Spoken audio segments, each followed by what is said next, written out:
At the end of the day, what we want to achieve in the cyberspace is to make sure that for everyone, there's the peaceful capacity to exercise your own rights in digital ecosystem. And a blocking point, a stumbling point that is existing for decades now is the lack of accountability. Is that we can have so many initiative, as we discussed before, being centric on human security, looking into human equity, human dignity, making sure that we have the financial vehicle in order to finance this initiative.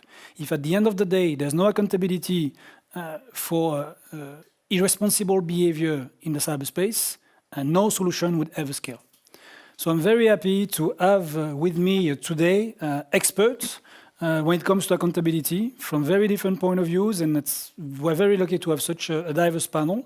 So I would like to welcome Anne-Marie Bouzatou, Chief Operations Officer for ICT for Peace, Ronald Deibert, Director for the Citizen Lab, Serge Droz, who is the Chair for the FIRST, and Camille François, Chief Innovation Officer for Graphica, and Ramanjit Singh Chima, who is Senior International Counsel in Access Now. You would see that all of them are huge wealth of knowledge when it comes to accountability, but you will also see that accountability have very different aspects. So very happy to hear this.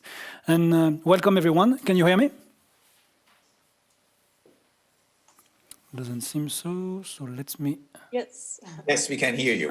Great. We had some glitches until the beginning, so I'm very happy that you can hear me. I would like to give you the floor, simply enough, and to look into maybe starting with Ron. If Ron, I can put you on the spot right away to really go into the reality of accountability today in the cyberspace with the impressive work that you're doing in the Citizen Lab. Ron, the floor is yours. Thank you so much, Stefan, and glad to be here with everyone. And I'm really, I have a lot of optimism about the work of the Cyber Peace Institute and what it can accomplish. So I'm glad to be able to have a discussion with all of you here. Stefan's right. I've been spending, most of my professional career thinking about these issues and doing research.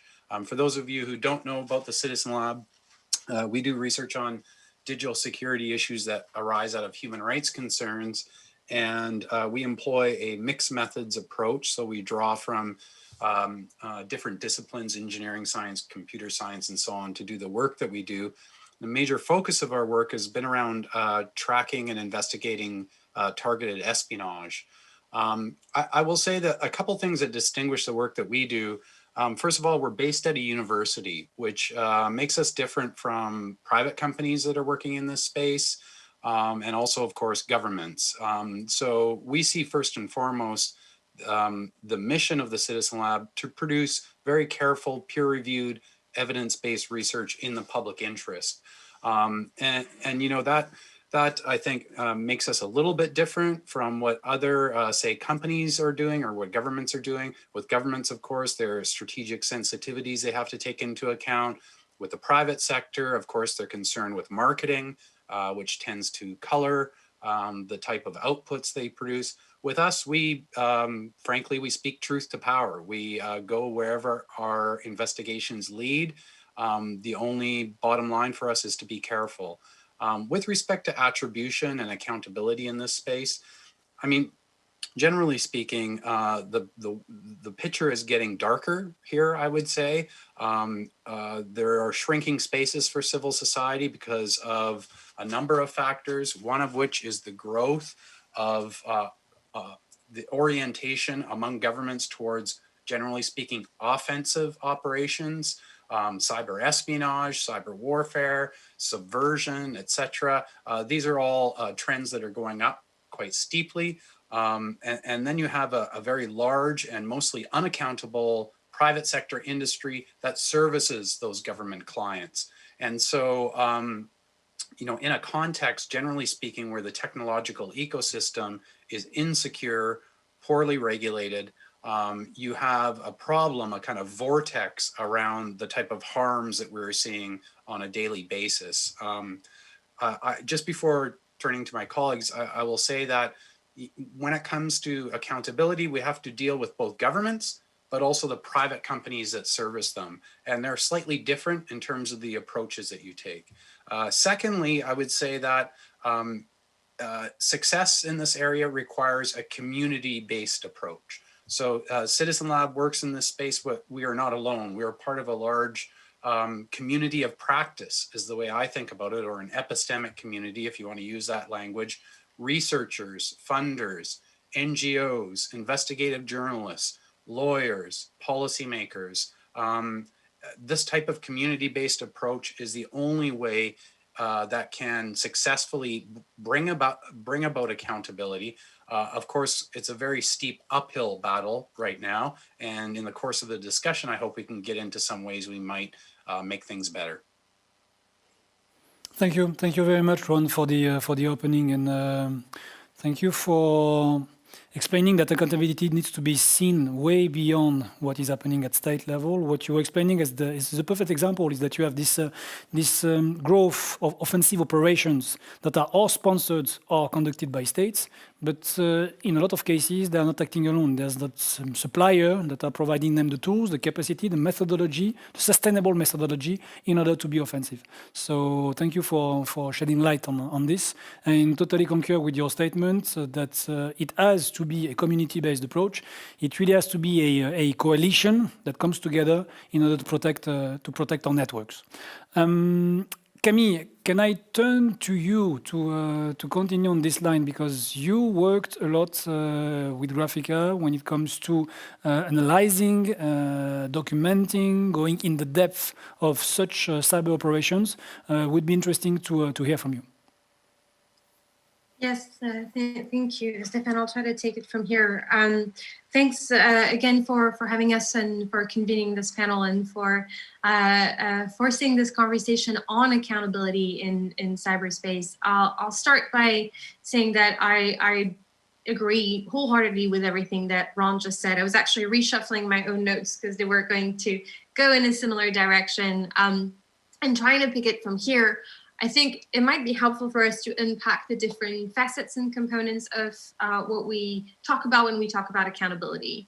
And I think that on many of them, we have seen great progress, and on many others, we are still very much at a standstill. So taking as a point of departure what Ron laid out about the increase in the threat and amount of activity on cyberspace, both by governments who are taking offensive cyber actions and by private sector enablers or private sector traffickers of this type of activity. When we think about accountability, it's closely linked to, of course, attribution and transparency in a few ways, right? It's about knowing what's really happening. And if we take a second on this, I think this is one of the areas in which we've seen a lot of progress. Not so long ago, cyber incidents, may they be hacking or may they be large-scale information operation campaigns, were not really publicly discussed either by governments or by platforms. And while they had awareness and they were working every day to stop them and prevent them, this wasn't something that was sort of part of the scope of what we expected them to share about. That I think is something that changed a lot since the last presidential election in 2016, where we really saw all the major corporations, at least on the Silicon Valley side, start sharing reports on the types of threats and activities that they were not only seeing, but stopping. That, again, isn't perfect. There's still a lot of things that they're seeing that they're not sharing, sometimes for really good reasons, sometimes simply because they don't want to be in that PR storm. But there's really been a lot more information shared, which is helpful for everybody to understand what's happening, to be able to do secondary investigations and to put all of this in context. Now, the second step, of course, besides knowing what's happening, is knowing who's behind it and who's enabling it. I think similarly here, we've seen a lot of good progress, notably with the US government very quickly attributing a few of the election-related attacks right in this election cycle. But there's still a lot that isn't available on the attribution question and on enabling people to understand what are the different actors who are enabling each attack. And finally, the piece that I think we should discuss a bit more here is what happens when we're able to have a multi-stakeholder dialogue about what's happening and who's enabling it in terms of accountabilities. What have we seen that's effective in terms of sanctions, in terms of diplomatic consequences to these actions? And I think here we're starting to see some of that, but there are swath of the industry, including on the private sector side, that totally escape any form of meaningful accountability to date. So those are just sort of starting thoughts on the matter, Stéphane. Thank you, Camille. I was taking notes in what you were saying, because that's interesting that we need at the same time to have a transparency in terms of what is really happening in cyberspace, knowing that having such transparency go against some specific interests of different actors. You mentioned some of them. And at the same time, if we don't have this information position, it's very complicated just to map accountability. Because mapping accountability, it's about knowing who is responsible for what, according to the law, according to the norms, according to the ethics, and then tracking down the reality in between what you're supposed to do and what you're doing. And this tracking down needs data, needs information. And gathering data of information also means to be in capacity to describe what is happening in the field, what is the reality of the attack. And Raman, if I can call you on this one, because I mean, what you do in Access Now, when it comes to this hard work of global outreach and being capacity to provide this support to various communities, gives you a very specific insight into what is really happening in the field. So very happy to hear about this. Thank you so much for that. And some of my comments will build on what you heard from Camille as well as from Ron. For those who are unfamiliar with Access Now, we are an international human rights organization originally born with the focus of looking at digital rights, but recognizing that human rights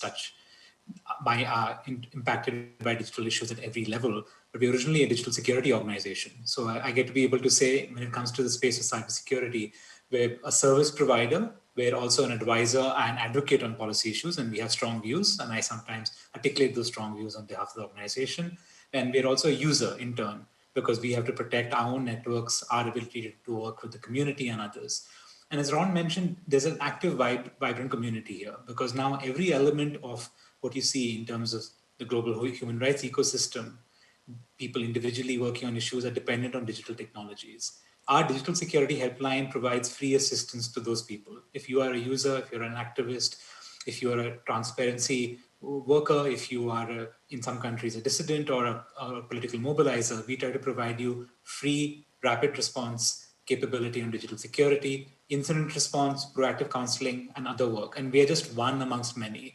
As Ron also mentioned, there's a wide community of people, and we are proud to be part of that. We are also a member of the CiviCert civic response community, as well as RARNet. And what we've seen there is a rapid increase in the number and sophistication of attacks targeting those people who are often critical to ensuring democracies as well as governments more generally are held to account. The pandemic's definitely made that worse. We have seen a rapid increase in the number of attacks as people are more dependent on technologies to do their everyday work. And what's an unfortunate irony is that the people who perhaps are most important because they protect other people in turn, they reveal atrocity, they reveal human rights abuse, they ensure that journalism and other elements of societal functioning hold truth to account, they are being targeted because their attack surface has increased and the amount of technology available to assist them is limited. And what I can mention there is the month after the lockdown started happening globally, for our digital security helpline, that is the highest number of new cases they've seen. And since then, we've in fact seen every quarter a new record being established. And often these are simple things like account compromises, but also targeted harassment of activists and others, to much more sophisticated technologies and surveillance technologies being used, some of which Ron's organization and the collaborators globally have shown more light on. The thing that we note is that it's critical to engage with this to recognize the trends that civil society is noting, but also talk about what states are doing. States are critical to ensuring accountability. States are also the actors sometimes who need to be held accountable and are often crossing those lines. And it's not as clear-cut as people make it out to be. In our public policy function, what we sometimes have to do is hold people to account. We have to speak truth to power. And one of the issues we've seen when it comes to cybersecurity and accountability in the human rights space is that states may try to hold other states to account for cross-border cyber operations, but may themselves domestically be passing bad laws or conducting prosecution or other harassment activity, targeting activists, targeting security researchers and others. And what we therefore have been trying to encourage there is to have an approach to cybersecurity policy at the global level. And this is what we believe is critical for accountability. Recognize that cybersecurity policy must be user-centric. We've heard a lot about human-centric cybersecurity, and that's a great step. We need to ensure that it's focusing on the user and human rights respecting. Secondly, you need systemic solutions. You don't need quick interventions or sometimes more geopolitically tense interventions in this space. And lastly, you need cybersecurity policy that's truly built and grounded in open processes that allow for plural points of view, because you can't let it be controlled by dominant interests, and that's very important there. And the last thing that I leave you with when it comes to accountability is a recognition that we need to see what's happening. We need to see the positives, and there are many of them, and I hope to talk about some of them later. But we need to recognize the very real gaps that do exist, particularly from those who try to sometimes hold states accountable, but who are unable to ensure effective domestic cybersecurity policy in their own country. Thank you. Thank you very much, Arman, for this. Taking some notes again, the fact that you go into the various shades of accountability and that you have this unique vantage point that gives you the possibility to assess what policy are in place, what initiative could be triggered under the umbrella of accountability. But it doesn't mean that by default calling it accountability is going to have positive effects. So very, very, very interesting point. And the fact that they should not cost at the end of the day to cyber peace. Also something that you said in the very beginning, and I would like to take this as an opening for Serge, is the need to protect the ones that are, as you in Access Now, as Ron in Citizen Lab, as Camille in Graphica, are the one investigating and being part of this very vibrant community to investigate and to protect. It makes you targets, for sure. So there's also this need to be sure that the capacity is there to be protected. Serge, when it comes to this building blocks of accountability and the roadblock also, what could you share with us from the point of view of your years of experience in FIRST? Thank you very much. A lot has been said, and it's hard to add to all of this. So my name is Serge Dross, and I'm the head of the chair of the Forum of Incident Response and Security Teams. So this is an association that brings together first responders, think of firefighters, from all around the world and from all different levels. So our members are government institutions, they're the security teams of big corporations, and increasingly, a little too slowly for my taste, also members of civil society. What we have in common is that when an incident happens, when a cyber operation is discovered, we are the first on the place. We start to investigate, and that makes us an interesting thing, an interesting group for all kinds of players. It's obviously the people that pay our salaries, they're interested in our results because for those we work, but also so are others because we may have information that they don't have or do not have at that time. One really important ingredient here, though, is that it needs to be clear what the role of these people are. What is the roles of incident responders? What is the role of people that do attribution in this context?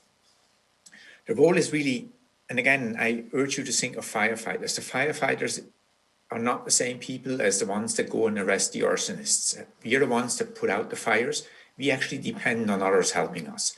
In fact, we depend on being able to work out, to reach out across borders, to reach out to our competitors.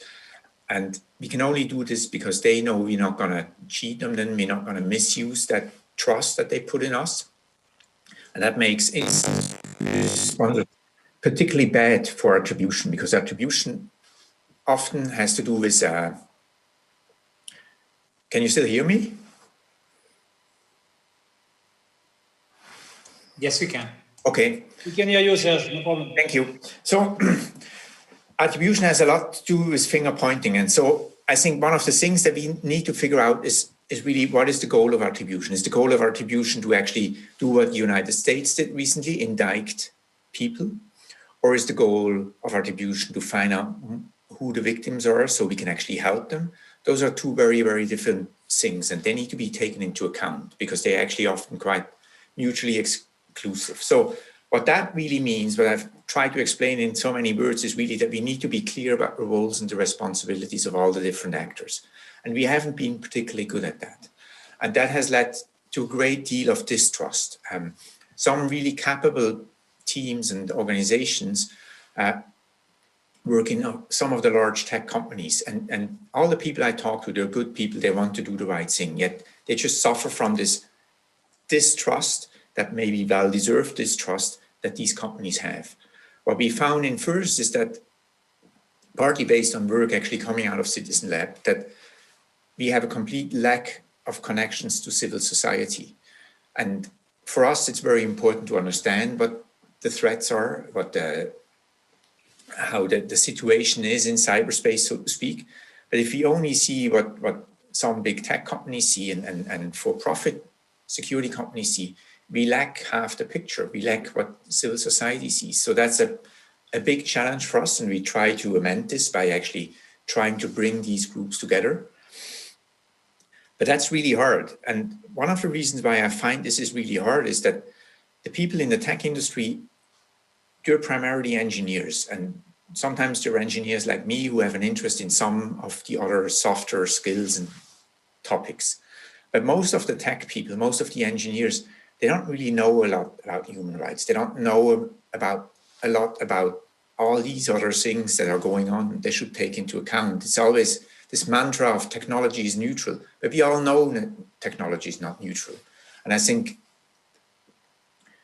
that is something where I would challenge universities that train engineers, that they actually help to teach them to recognize things like ethical things, like when there's an ethical question popping up, to recognize it, not necessarily to answer it. It's not an engineer's job to answer ethical questions, but maybe it's an engineer's job to recognize one and seek out help.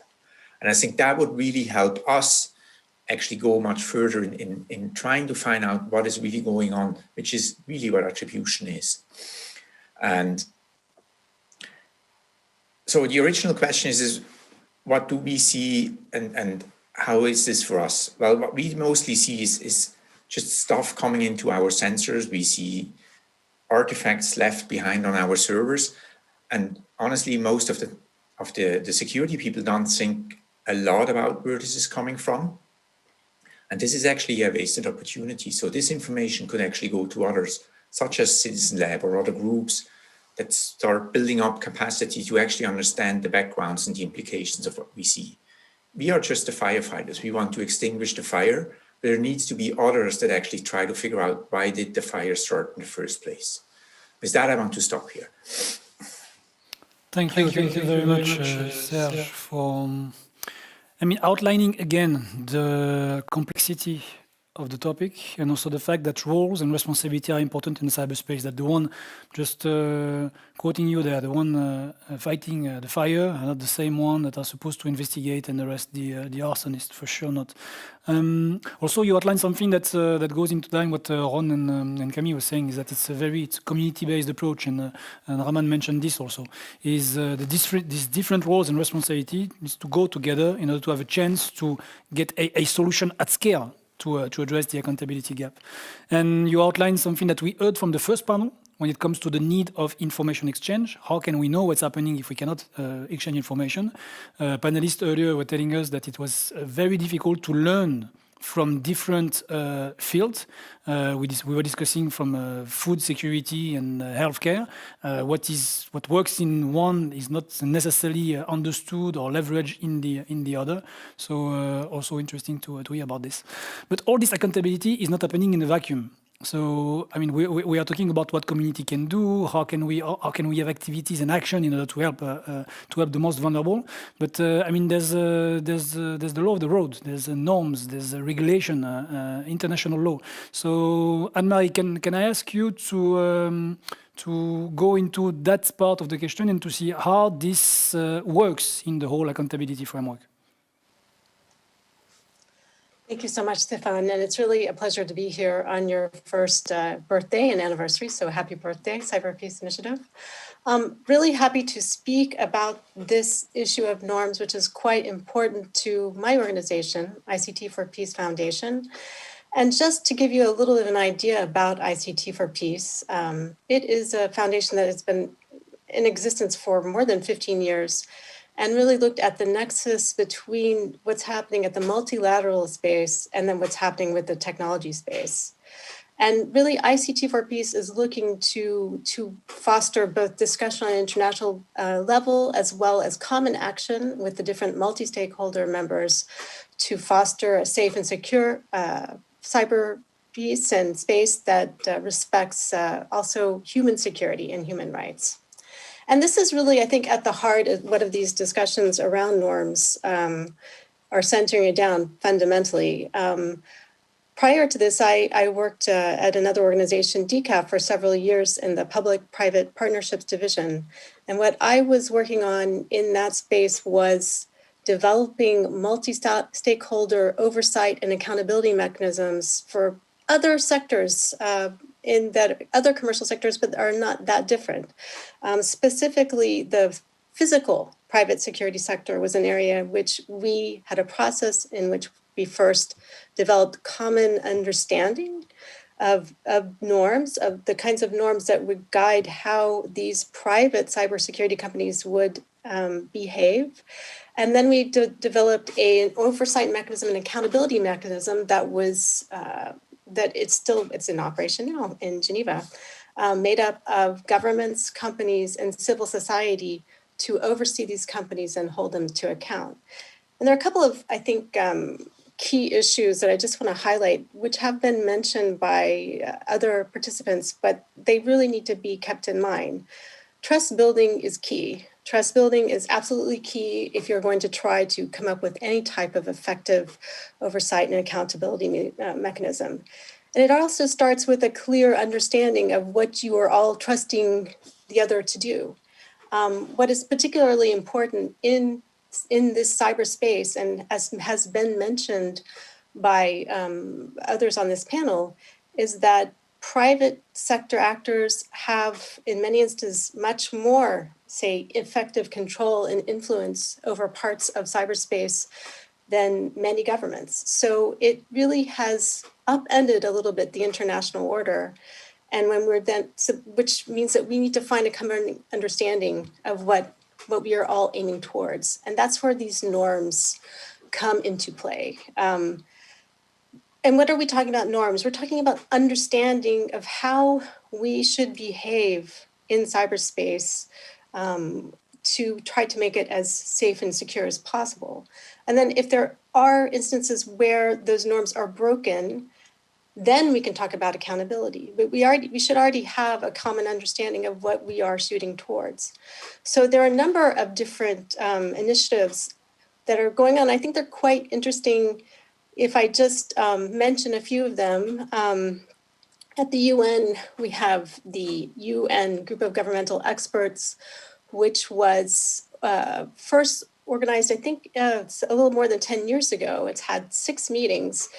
And this has been a smaller group of states that have been working on the issue of what is responsible behavior in cyberspace. The first group that was organized in around 2011 had, I think, only 15 members. Gradually, over the meetings, they've increased this to 25, what they call expert member states. But these are, again, a smaller group of states looking at issues around what does it mean to behave responsibly in cyberspace. And these go to things like states should not attack the physical integrity and core of the internet. States should not attack other states' critical infrastructure installations. And then also at the UN level, we have another group called the Open-Ended Working Group, which is an open group, meaning that all states can apply. And they are working on many of the same questions.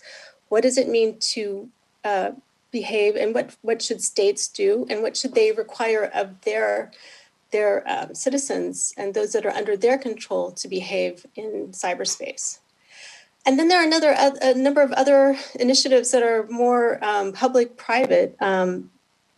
Just also to note that the open-ended working group has involved those from the multi-stakeholder community. And actually, they're about to begin another set of consultations, I think at the end of this week, inviting members from the multi-stakeholder community. But on top of that, there are a number of initiatives which are either launched by the UN, but in which there is, very diverse multi-stakeholder participation.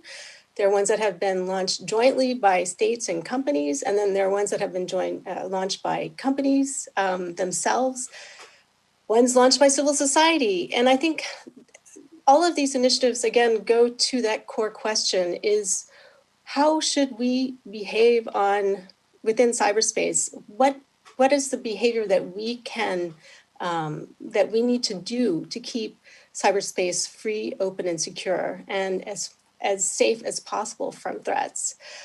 So there's the UN Secretary General High-Level Panel on Responsible Behavior in Cyberspace. There's the OHCHR, the High Commissioner for Human Rights, has launched a project they call the Btec Project, which is aiming to take the UN guiding principles and apply that framework of responsibility of businesses and governments to cyberspace. And then there are a number of initiatives that have been launched by different states to look at this. At ICT for Peace, we've been very firm in our support of a call to governments to refrain from cyber attacking the critical infrastructure of any critical infrastructure. And so, all of these initiatives together are working to try to come up with a common understanding of how we should behave in cyberspace, whether we're states or companies or civil society, just users, and just by first setting that type of norm, then we can talk about how we hold the different stakeholders accountable to those norms. So I will stop there, but hope that presents the issue. Thank you very much, Anne-Marie. Building, in fact, into your last sentence and replying to some question that we see arriving on the chat. Question for the panel. Anyone can please jump in, but it's a $1 million question. I guess it's how easy it is to track the norm violation. I mean, we know about the theory, we know the norm, we know international law, we know about the treaties. Thanks to initiative that you are running, we tend to understand what is happening in the region, locally, but how do we make the link in between the two, and how do we track this norm violation, and how do we make sure that it's ending up with bad actor held accountable? So how to track a norm violation? I think that's a very complex question, but I could bring maybe one that is relatively clear. There is, I would say, an emerging norm to not attack critical infrastructure installations. So what this means is electricity grids or water supply or hospitals, and perhaps especially in the time of the pandemic, this norm to not attack health installations has been more and more recognized. And even, I would say, some of these advanced persistent threat groups who have been launching ransomware and things that are, of course, not good. There's a kind of truce among these actors that hospitals and healthcare institutions should not be attacked. Now, that doesn't mean that they perfectly can do this. There was in Germany earlier in September the case of a woman who died because the hospital where she was going to was under a ransomware attack, and she had to be diverted to another hospital and died on the way. However, it was apparently a mistake. That hospital was not supposed to be the target of that attack. And when they notified the attackers that the hospital was under attack, they rescinded that immediately. So, I mean, we could start to say that an emerging norm is to not attack a critical infrastructure or healthcare installations. Now, so if there's an attack, that would seem relatively clear. But then we would have to be able to attribute that attack reliably. And that is a much more complicated issue. There are now more, and I'm sure people on this panel can speak to this more with more expertise than I can, but we are able to, using methodologies of tracking the patterns of different attackers, signatures that they may leave, things that give us some certainty of at least more or less where the group is operating from, more or less which group it is, perhaps which state that it's aligned to. But again, this is a little bit less clear, and then even more difficult. If I can just cut you here, because you're launching a call for the other panelists in this, because as you were saying, is that how can we track technically this what is happening? So maybe Ron or Camille, you would like to take a go at this one? Sure, yeah, I can take a crack at it. So, you know, we've been doing this for well over a decade. In fact, Citizen Lab published the first public evidence-based report on cyber espionage at all, called the Tracking Ghostnet Report. And, you know, over many years, we've refined some of the methodologies that are used to do this type of research. It's complicated stuff. It requires a lot of nuance to be able not to jump to specific conclusions. Access to data is extremely important for the type of research that needs to be done in this space. A lot of the data is locked up in platforms, and that can be tricky because in order to access that data, you have to negotiate with the platforms and develop terms and conditions. They may have their own particular sensitivities around sharing that data, and we've had a lot of experience with that. Just stepping back for a minute, though, I would say that in order for there to be progress around accountability in this space, when it comes to attribution around violations of norms or any type of cyber-related incident, it's essential that there be some independent source of the information and knowledge.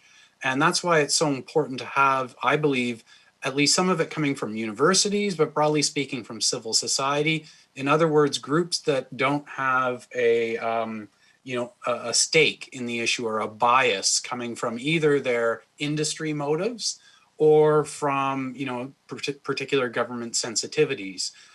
Remarkably, I think that the work that we do at Citizen Lab is transparent and reproducible. I've been saying this for years and been advocating that there be other organizations, especially in universities. You know, the reason I harp on about universities is because I'm a professor, obviously, but I believe that universities have an obligation to protect the internet as a secure and open space, given that, you know, the constitution of the university itself is as a safeguard for knowledge and for shared information.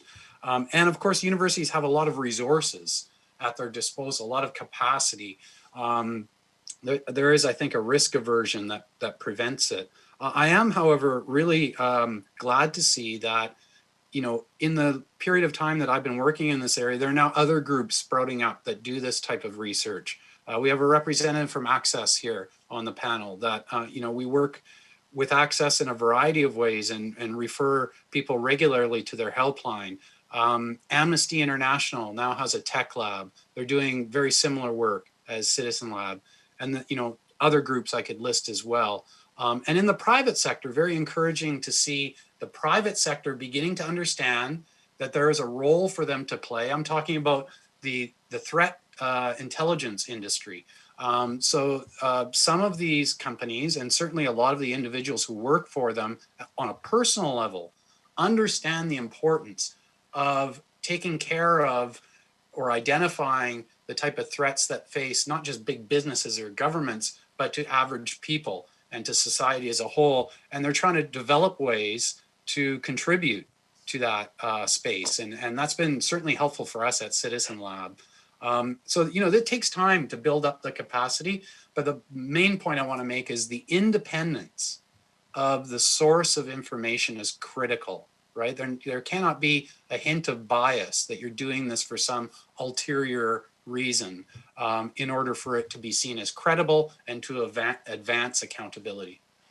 Thank you. Thank you for this, Ron. And building on that, because you pointing to Camille, building on really on this, the independence, the transparency, and the fact that research should be reproducible.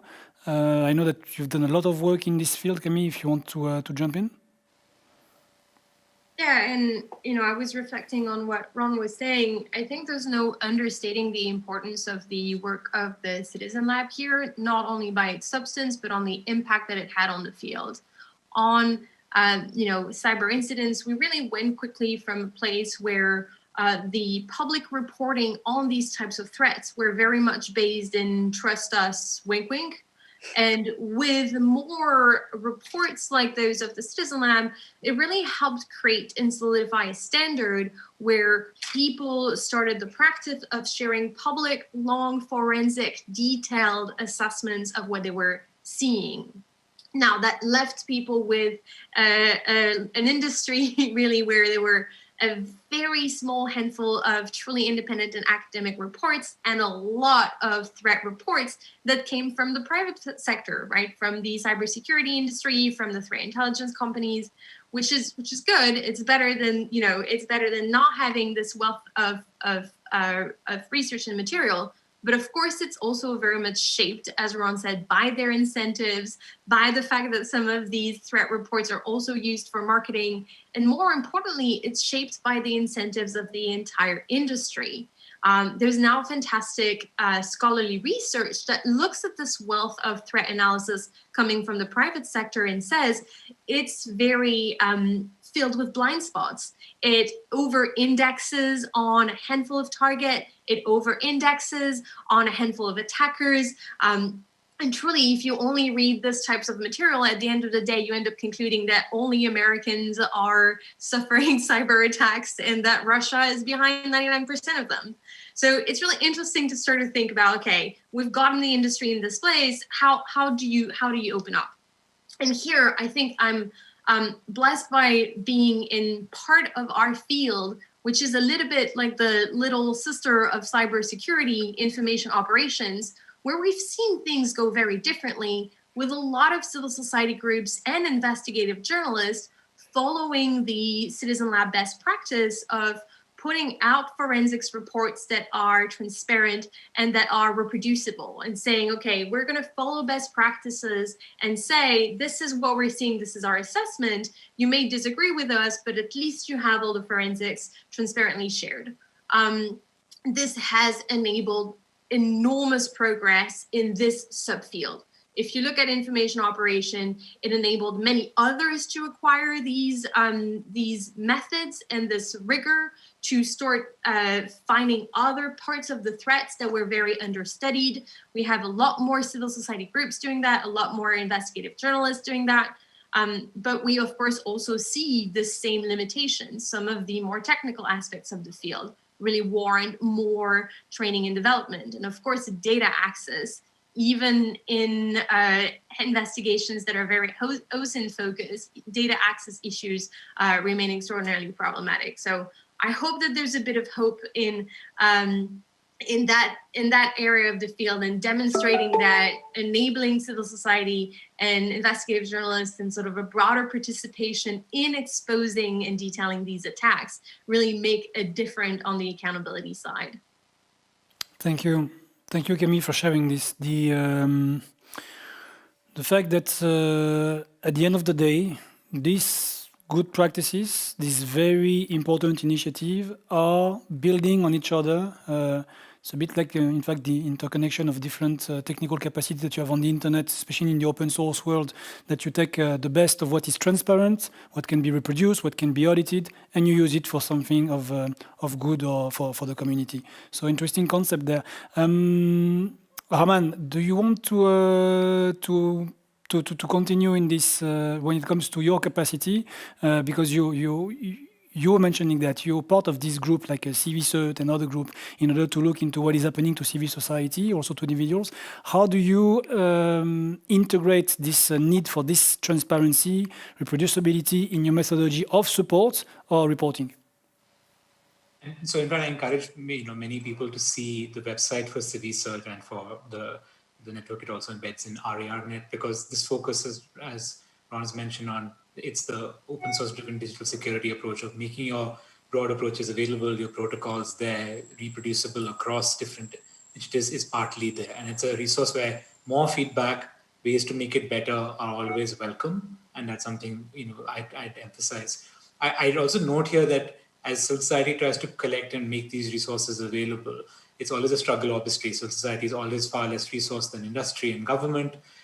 That's without leaving aside the more problematic actors that might be there. So that's a consistent approach of building on what already exists, pointing to those resources so they keep being updated, that we always focus and welcome. But I also just note that one thing that we note from our advocacy and policy end is that many of the critical people who are part of the system, the people who are sometimes being targeted or who are revealing information that's there, that the sort of legal and policy ecosystem they face globally is a concerning one. Security researchers in many parts of the world are often being regularly targeted, sometimes actively so by governments, sometimes by virtue of inaction on fixing legal loopholes. And that's something, as the policy person or lawyer in these conversations, I sometimes bring that, look, the people who are trying to protect other human beings, who are trying to ensure that these cybersecurity links are there, we do need to be able to go and protect them as well. Perhaps, especially so if they're in civil society where they're already operating with less resources and with a disadvantage. And that's an opportunity for governments as well as for companies and others, sometimes in coalitions and alliances. FIRST, for example, has done great work by emphasizing how security researchers need to be protected. International law researchers have noted the fact that, for example, incident response teams more generally should not be targeted. And that's an element that has crept into discussions around global cyber norms. But the last thing is we do need to take more action domestically in many parts of the world, whether it's in the United States, whether it's in Latin America, whether it's in South Asia. Far too often the domestic legal frameworks which security researchers have to operate within need fixing at the very least, if not sometimes being called out for the human rights disrespecting approaches that they sometimes unfortunately are. Thank you very much to emphasize this point, which is very important when it comes to not thinking just having the methodology and the coalition is enough. It's also to make sure that the ones that are in a lot of part of the work risking their security and sometimes their life into investigating these activities needs to be protected. Serge, to finish with you, if it's okay, how do you see this challenge that were just discussed by the colleagues when it comes to the accountability framework? Especially, as president of FIRST, how do you see that managing this network of the one that needs to be this firefight, but also could be targeted in that context? How still can you have space for independence, transparency, reproducibility?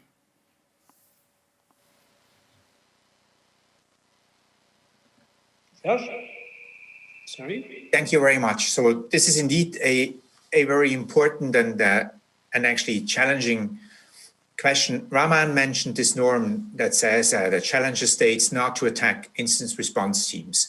And I think this is exactly at the core of the problem. It's states right now and all the people that conduct these operations really need to kind of grow up. I mean, nowadays we actually know a lot about misbehavior in cyberspace. So we have attribution that is crystal clear, yet states don't seem to give a damn about it. Excuse my language. They just don't bother. And I think the reason they don't bother is because it doesn't usually have any consequences. In a previous talk, Kerstin Winograd mentioned that some of the norms that was developed, for example, in the nuclear weapons area, just by existing, created a better environment. That doesn't seem to be the case though in cyber. And I think one of the reasons is that in cyber, states still have the feeling they can get away with things that they couldn't get away in other places. And I think this needs to change along with us becoming better at attribution. So that means states need to really start adhering to the norms, even if it means a disadvantage for themselves. And yeah, I think that's what I want to say. It's like we need to have a comprehensive global cyber governance, and we need to develop better tools to actually punish people or punish organizations that violate these norms. Like one of the strong tools that we are using currently are, for example, sanctions. And while I'm not going to criticize sanctions per se, I do see that they are starting to create a lot of damages. We are not able right now to talk to a lot of victims, to a lot of people, because of misguided sanctions. So here we have an example of where we have traditional tools that just need to be readapted to cyberspace. So I think the challenge is, besides coming up with better attribution methods and making this more trustworthy, is to actually also come up with sensible actions that follows this. It's 5 years ago, everybody was complaining we don't really have proper attribution. I think Citizen Lab and others have proved that this is actually not as hard as impossible. So we can do it. It still is a lot of work, no doubts. But now we have to do something with this, and that's the next step. And I think that is what we have to focus on. Thank you. Thank you, Serge. Thank you, Anne-Marie. Thank you, Ron. Thank you, Camille. Thank you, Raman, really, for sharing the insight with us.